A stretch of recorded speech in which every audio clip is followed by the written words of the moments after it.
देखिए जी, जब रामेश्वर जी स्पीच करते हैं ना तो वो ऐसे खुले होकर स्पीच करते हैं, उनको किसी का डर नहीं रहता। तो ये बहुत अच्छी एक लीडरशिप में ये बहुत अच्छी क्वालिटी है उनके अंदर, ठीक है, कि हर सबको साथ लेके चलना, मीन्स कि एक टीम वर्क है, ठीक है। जब हम एक को क्रिटिसाइज कर रहे हैं, दूसरे लोगों को क्रिटिसाइज कर रहे हैं, उसको टीम वर्क नहीं बोलते।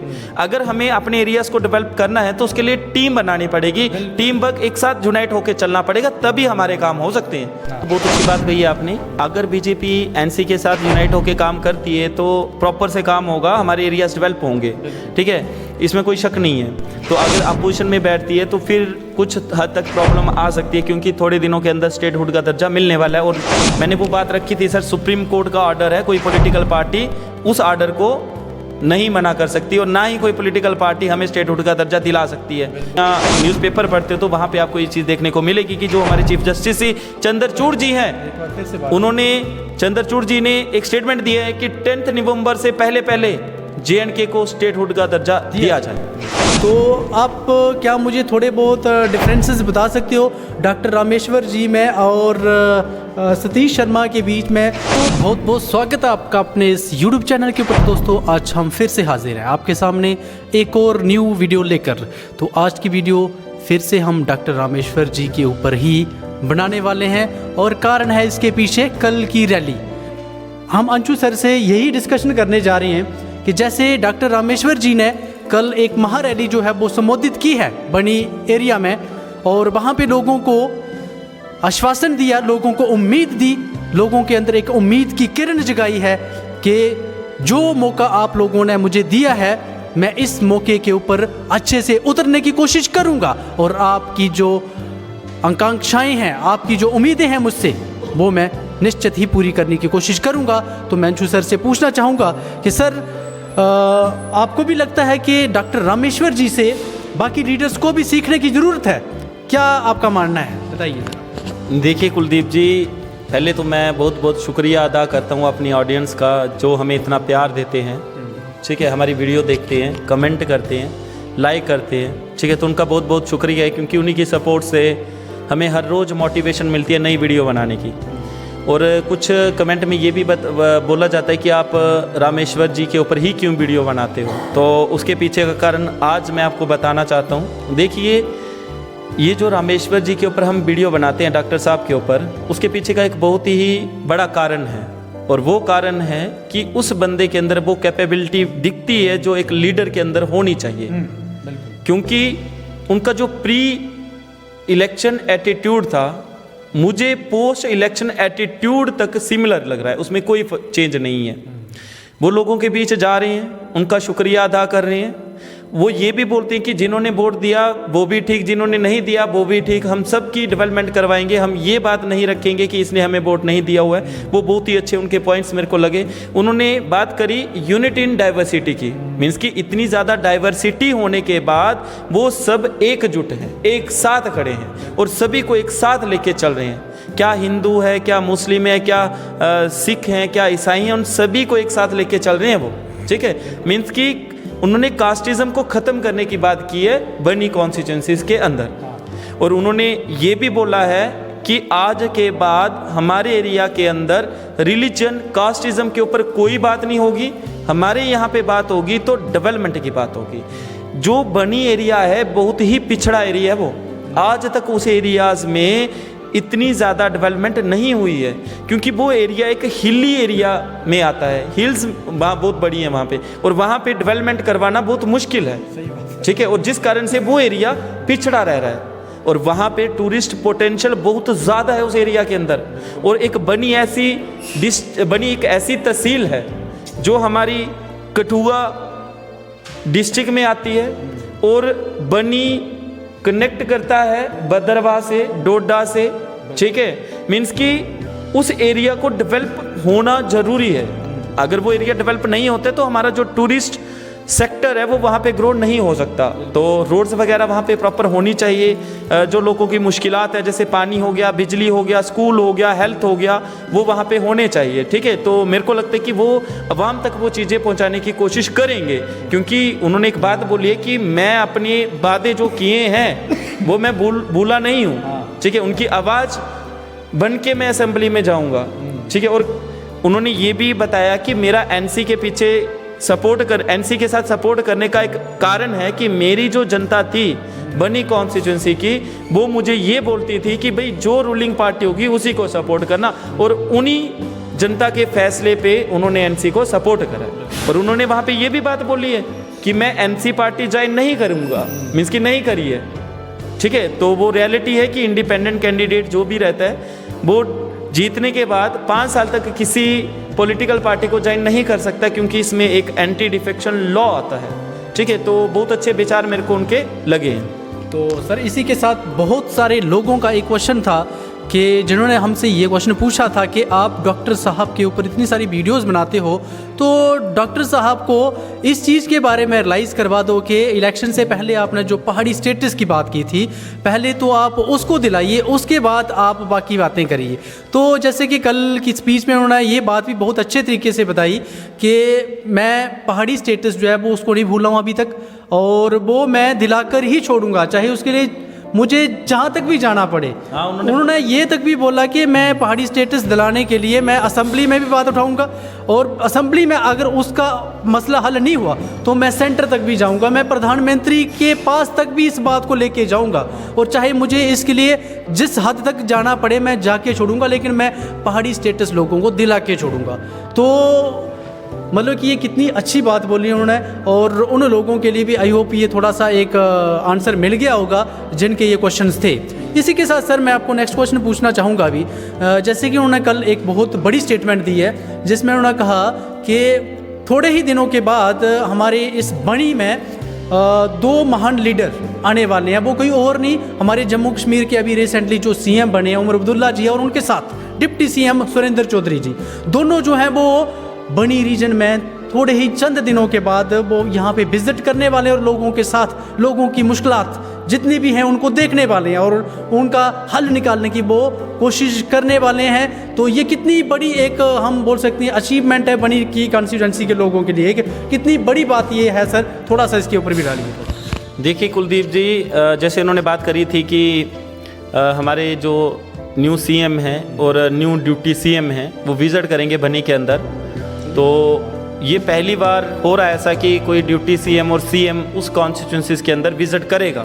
और जब सीएम और ड्यूटी सीएम उस कॉन्स्टिट्यूंसी के अंदर विज़िट करेंगे और वहाँ की जो हालत वो देखेंगे, तो मेरे को लगता है कि वो वहाँ पे फंडिंग वगैरह भी प्रोवाइड करने की कोशिश करेंगे, क्योंकि उन्होंने ये बात रखी है रामेश्वर जी ने उनके आगे कि भाई मैं आपको तभी समर्थन करूँगा जब आप मेरे बनी को सबसे ऊपर रखोगे, ठीक है। ये स्टेटमेंट में मैंने उनकी बात सुनी थी। तो मुझे जहाँ तक लगता है कि ये चीज़ होनी चाहिए, हमारे सीएम ड्यूटी सीएम वहाँ पे जाने चाहिए। मैं चाहता हूँ कि हमारे पीएम भी वहाँ जाएं तो बहुत अच्छी बात है, ठीक है।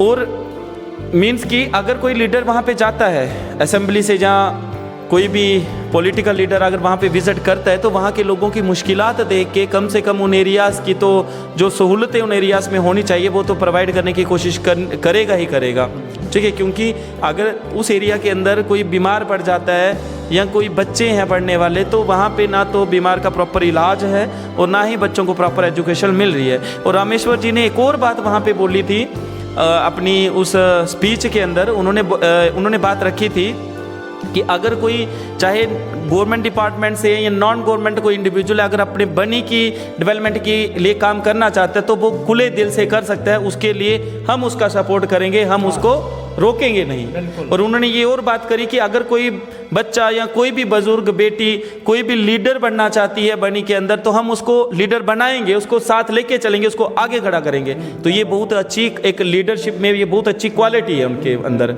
ठीक है, कि हर सबको साथ लेके चलना मीन्स कि एक टीम वर्क है, ठीक है। जब हम एक को क्रिटिसाइज़ कर रहे हैं या दूसरे लोगों को क्रिटिसाइज़ कर रहे हैं उसको टीम वर्क नहीं बोलते। अगर हमें अपने एरियाज़ को डेवलप करना है तो उसके लिए टीम बनानी पड़ेगी, टीम वर्क एक साथ यूनाइट होकर चलना पड़ेगा, तभी हमारे काम हो सकते हैं। अदरवाइज हम जैसे थे वैसे ही रहेंगे। तो ये क्वालिटी उनके अंदर मेरे को बहुत अच्छी लगती है और आई होप कि फ्यूचर में या चंद दिनों में सीएम ड्यूटी सीएम वहाँ पे विजिट करेंगे। तो इस चीज़ से ये भी साबित होता है कि एनसी में वो कितनी ज़्यादा इम्पोर्टेंस रखते हैं, मतलब कि सीएम और डिप्टी सीएम उनको कितना ज़्यादा मतलब प्यार दे रहे हैं, मतलब यही हम बोल सकते हैं। नहीं तो वो जाने के लिए कहीं और कॉन्स्टिट्यूंसी में भी जा सकते थे, लेकिन वो सबसे पहले बनी में विजिट करने वाले हैं। इससे यही साबित होता है कि डॉक्टर साहब का जो ओहदा है वो बहुत बड़ा है एनसी के अंदर।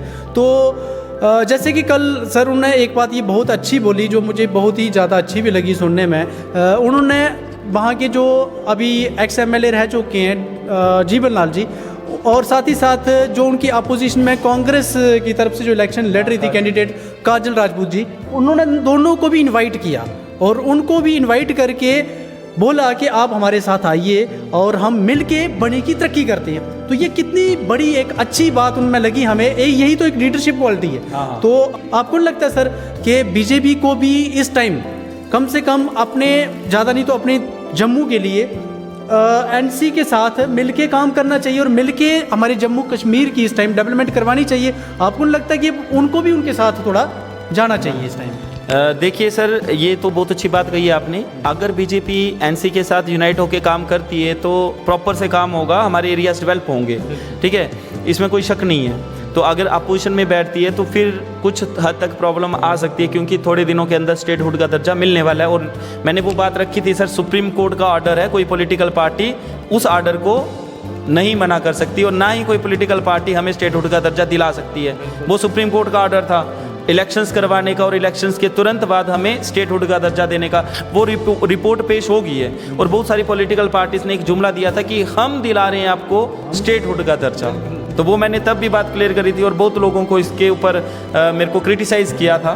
लेकिन आज मैं बता देता हूँ, तो 1-2 दिन पहले की अगर आप न्यूज़ देखते हो या न्यूज़पेपर पढ़ते हो तो वहाँ पे आपको ये चीज़ देखने को मिलेगी कि जो हमारे चीफ जस्टिस चंद्रचूड़ जी हैं, उन्होंने चंद्रचूड़ जी ने एक स्टेटमेंट दिया है कि 10 नवंबर से पहले JNK को स्टेटहुड का दर्जा दिया जाए, ठीक है।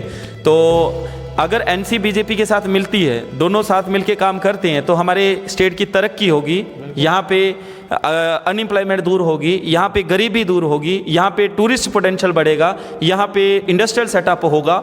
अगर वो अपोजिशन में जाते हैं तो मे बी वो काम फिर ना देखने को हमें मिले, ठीक है। तो इससे हम यही बोल सकते हैं सर कि एक दूसरे के ऊपर इल्ज़ाम लगाने से बेस्ट है कि आप एक दूसरे के साथ यूनाइट होकर काम करिए और लोगों की समस्याओं का हल निकालिए, और जितना हो सकता है हमारे जम्मू एंड कश्मीर को डेवलप कीजिए। और ताकि आने वाले टाइम में जब भी आप लोगों के बीच में दोबारा फिर से इलेक्शन लड़ने जाओ तो लोग आपको आपके काम को देखकर आपको वोट दें। जैसे डॉक्टर साहब ने ये काम किया, कल एक महारैली को संबोधित किया और लोगों के वो बीच गए, लोगों को उन्होंने उम्मीद दिलाई कि यार जो आपने हमें इतना प्यार दिया है, हम उस प्यार को कभी नहीं भूलेंगे और आने वाले टाइम में आप हमारे काम को देखना, हम काम जरूर करेंगे। तो मतलब लोगों को एक आशा की किरण उन्हें नजर आती है ना। हम लोग हैं बिलावर के, तो हम बात करना चाहेंगे अभी बिलावर कॉन्स्टिट्यूंसी के ऊपर। तो सर, बिलावर में जो अभी हमारे बीजेपी की तरफ से जो कैंडिडेट यहाँ से इलेक्शन में जीते हुए हैं, नाम है जिनका सतीश शर्मा जी, तो आपको नहीं लगता कि उनको भी लोगों के बीच में इस टाइम आना चाहिए? आप बताइए। देखिए कुलदीप जी, उनको तो आना चाहिए, ठीक है, क्योंकि लोगों ने उनको बहुत ज़्यादा प्यार दिया हुआ है, बहुत ही ज़्यादा मार्जिन से लोगों ने उनको वोट करे हैं। तो उनका भी एक हक बनता है कि मैं लोगों के बीच जाऊं, उनका शुक्रिया अदा करूं, लोगों से मिलूं, उनकी मुश्किलात जो मैंने सुनी थी उनके मुश्किलात को हल करने की कोशिश करूं, ठीक है। अगर वो चीज़ करते हैं, अपने लोगों के बीच जा रहे हैं या लोगों के बीच जाएं, उन एरियाज़ में जाएं जहाँ पर वो इलेक्शन से पहले जाते थे, तो लोगों के बीच भी एक उम्मीद की किरण जागेगी। तो यहाँ पे मैं यही बोलूँगा अपने इलेक्टेड कैंडिडेट सतीश शर्मा जी को, मेरे को लगता है कि जिस दिन रिजल्ट आया था उसके दूसरे दिन वो आए थे बिलावर में और लोगों से मिले थे, लेकिन उस टाइप की रैली नहीं करी जिस टाइप की रैली रामेश्वर जी ने करी है, ठीक है। क्योंकि पहले तो वो एक इलेक्टेड कैंडिडेट नहीं थे, उनके पास पावर नहीं थी, लेकिन अब तो उनके पास पावर है ना। अब तो वो उनके लोगों के मसले सुन सकते हैं, लोगों के मसलों को हल करने की कोशिश कर सकते हैं, उनके पास वो कैपेबिलिटी है अब। तो उनको उनसे कुछ सीखना चाहिए, ताकि जनता को जो प्रॉब्लम आ रही है, जनता जिस प्रॉब्लम को झेल रही है, उन प्रॉब्लम को दूर करने का आश्वासन तो दे सकती हैं वो, ठीक है। काम करने की बात रही बाद में, क्योंकि अभी में भी इनकी ओथ वगैरह नहीं हुई है, तो जब ओथ होगी उसके बाद ये काम करने की कोशिश करेंगे, लेकिन उससे पहले जनता के बीच जाना इनका बहुत ज़रूरी था। ठीक है, और हमें भी थोड़ा सहारा मिलता है कि नहीं, हमारे जो विधायक हैं वो हमारे पास आ रहे हैं या हम लोगों के बीच बैठ रहे हैं, हम लोगों से बातचीत कर रहे हैं, तो हमें भी बहुत ज़्यादा उम्मीदें होती हैं उनसे। अभी ये बात चल रही है तो चलो इसको थोड़ा आगे तक लेके जाते हैं। तो आप क्या मुझे थोड़े बहुत डिफरेंसेस बता सकते हो डॉक्टर रामेश्वर जी में और सतीश शर्मा के बीच में, आपके अकॉर्डिंग जो आपको डिफरेंसेस दिख रहे हैं, थोड़ा सा जनता के सामने रखिए अभी। देखिए कुलदीप जी, डिफरेंसेस रखना सही बात भी है और सही नहीं भी है, क्योंकि कुछ लोग बोलेंगे कि आप ऐसा बोल रहे हो, लेकिन जनता तक भी ये चीज़ जानी चाहिए। देखो, सबसे पहला डिफरेंस है एजुकेशन क्वालिफिकेशन का। ठीक है, और जो रामेश्वर जी हैं वो आयुर्वेदिक फील्ड में उन्होंने डिग्री की हुई है, ठीक है, मेडिकल, और जम्मू यूनिवर्सिटी से 2010 बैच से। तो एजुकेशन फील्ड की बात करें तो वो उनसे थोड़ा इम्प्रूव है, मीन्स कि एजुकेशन क्वालिफिकेशन उनकी ज़्यादा है as compare to Satish Sharma ji. लेकिन एक्सपीरियंस भी मैटर करता है, तो मे भी एक्सपीरियंस ज़्यादा हो सतीश शर्मा जी के पास। और प्रॉपर्टी की बात करूँ तो रामेश्वर जी की प्रॉपर्टी सतीश शर्मा जी की प्रॉपर्टी से कम है। ठीक है, बहुत कम है, मीन्स कि इतनी ज़्यादा प्रॉपर्टी नहीं है जितनी सतीश शर्मा जी के पास है। ठीक है, आपकी जो विचार हैं मुझे लगता है कि लोगों तक बहुत ही अच्छे से पहुंच पा रहे हैं और लोगों को बहुत अच्छे से ये चीज़ें समझ में भी आ रही हैं। तो बहुत अच्छा रिस्पांस भी देखने को मिल रहा है लोगों की तरफ से। लास्ट वीडियो में बहुत ज़्यादा प्यार देखने को मिला था, तो उसके लिए हम आप लोगों का अपने दिल की गहराइयों से शुक्रिया अदा करना चाहते हैं। ऐसे ही आप लोग हमारी सपोर्ट करते रहिए, तो हम आपके साथ आगे खड़े रहेंगे हमेशा। आपके लिए आवाज़, जनता के लिए आवाज़ उठाना हमारा काम है, हम उठाते रहेंगे। जब तक जान है तो तब तक जहान है, और जान नहीं है तो जहान नहीं है, और जब तक आप नहीं हो तो तब तक हम नहीं है, सीधी सी बात है। तो आपका साथ बहुत ज़्यादा ज़रूरी है हमारे लिए। आपके एक सब्सक्राइबर से, एक लाइक से हमारा जो कॉन्फिडेंस है वो यहाँ से यहाँ चला जाता है। तो अपना प्यार ऐसे ही हमारे ऊपर रखिए। तो मिलते हैं नेक्स्ट वीडियो में, तब तक के लिए बाय बाय, टेक केयर।